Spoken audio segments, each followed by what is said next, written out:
কলিয়াবৰত উপস্থিত গৃহমন্ত্ৰী অমিত শ্বাহ। কলিয়াবৰৰ মিছত উপস্থিত দেশৰ গৃহমন্ত্ৰী অমিত শ্বাহ। পুনৰ এবাৰ এনডিএৰ চৰকাৰ, কেশৱ মহন্তৰ বিজয়, হিমন্ত বিশ্ব শৰ্মা শক্তিশালী নেতৃত্ব আৰু নৰেন্দ্ৰ মোদীৰ হাত শক্তিশালী কৰিবলৈ শ্ৰীমন্ত শংকৰদেৱ, বীৰ লাচিত, ভাৰতৰত্ন গোপীনাথ বৰদলৈ, ভৰালী নামঘৰ, কামাখ্যা মন্দিৰ, হাতীমূৰা মন্দিৰলৈ সেৱা আগবঢ়াই ভাষণ আৰম্ভ কৰি তৃতীয়বাৰৰ বাবে চৰকাৰ গঠন কৰাৰ সময় আহি পৰিছে বুলি মন্তব্য কৰে। কলিয়াবৰৰ পৰা গণেশৰ চিহ্ন হাতী, বিজেপি দলৰ কাৰ্যকৰ্তাক এই পদুমফুলৰ ঠাইত হাতীত ভোট দি জয়যুক্ত কৰিব বুলি মন্তব্য কৰিলে গৃহমন্ত্ৰী অমিত শ্বাহে। কেশৱ মহন্ত ডাঙৰীয়া এগৰাকী অত্যন্ত দায়বদ্ধ ৰাজনীতিক আৰু এই কলিয়াবৰৰ প্ৰতিনিধি আছিল। ৰাইজৰ যি উৎসাহ আৰু সঁহাৰি দেখিছোঁ, বিপুল ভোটত কেশৱ মহন্ত ডাঙৰীয়া ইয়াৰ পৰা জিকিব। আৰু তাতে আজি দেশৰ গৃহমন্ত্ৰী অমিত শ্বাহজী আহি ৰাইজক সম্বোধন কৰিলে, ৰাইজক উদ্দেশ্যি কৈ গ'ল। ৰাইজৰ উৎসাহ যথেষ্ট তেখেতে নিজেও দেখা পাই গৈছে।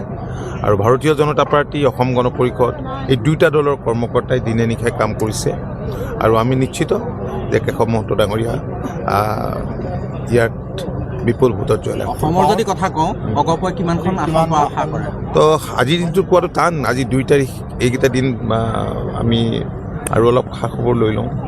কিন্তু পূৰ্বতকৈ আসনৰ সংখ্যা যে বাঢ়িব খাটাং। মিত্ৰজোঁটে কি আশা কৰে? এনডিএ ভাল, আমি ভালেই আশা কৰোঁ হেক্টিক কৰিব পাৰিব। ইতিমধ্যে গৃহমন্ত্ৰীগৰাকীয়ে ক'লে যে 10 বছৰলৈ ভৱিষ্যত। গৃহমন্ত্ৰীগৰাকী আমি বহুতবাৰ পাইছোঁ। তেখেতে এলায়েন্সত সদায় তেখেতে এক অগ্ৰণী ভূমিকা গ্ৰহণ কৰে। 2016তো কৰিছিল, 2021তো কৰিছিল। আৰু এইবাৰো তেখেত আপোনালোকে জানে যে কিছুদিনৰ আগতে অসমত আহোঁতে আমি কথা বতৰা পাতিছোঁ। ইতিমধ্যে ৰাহুল গান্ধীৰ ভ্ৰমণৰ কোনো ইয়াত প্ৰভাৱ নপৰে, কাৰণ কংগ্ৰেছৰ ওপৰত জনসাধাৰণৰ বিশ্বাসটো কেতিয়াবাই নোহোৱা হৈছে। কাৰণ কংগ্ৰেছ দীঘলীয়া দিন ক্ষমতাত আছিল। তেওঁলোকে কথা ক'লে মানুহ আৰু এতিয়া ভুল নাযায়, বিশ্বাসত নলয়।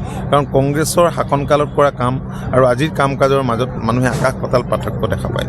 কলিয়াবৰত আহি পেলাই অখিল গগৈ এটা মন্তব্য কৰিছিল যে এইবাৰ অখিল গগৈ চাওক, অখিল গগৈৰ নিচিনা মানুহ পৃথিৱীত হয়তো আপোনালোকেও দেখা নাই, আমিও দেখা নাই। বিধানসভাখনৰ পবিত্ৰ বিধানসভাৰ মজিয়াতেই যিবিলাক কৰ্মকাণ্ড তেখেতে কৰে, মই আৰু কথা নকওঁ। লুৰিণজ্যোতি গগৈৰ ৰাজনৈতিক ভৱিষ্যত কেনেকুৱা হ'ব বুলি ভাবে? কাৰণ বিৰোধীয়ে ৰিজাল্টত ওলাব। ঠিক আছে। আৰু জনসভাত ভাগ লৈ বিশেষকৈ কলিয়াবৰবাসীক যিখিনি আহ্বান জনালে, আমি ভাবিছোঁ আমি যথেষ্ট উৎসাহী। আৰু আজিৰ পৰা এই নিৰ্বাচনীৰ যি বতাহ, ই অতি সজোৰে বলিব আৰু আমি আগবাঢ়ি যোৱাত সুবিধা হ'ব। সমগ্ৰ অসমত অগপৰ অগ্ৰগতি খুব ভাল। আগত যিকেইখন আসন আছিল, আমি তাতোকৈ অধিক আসন পাম।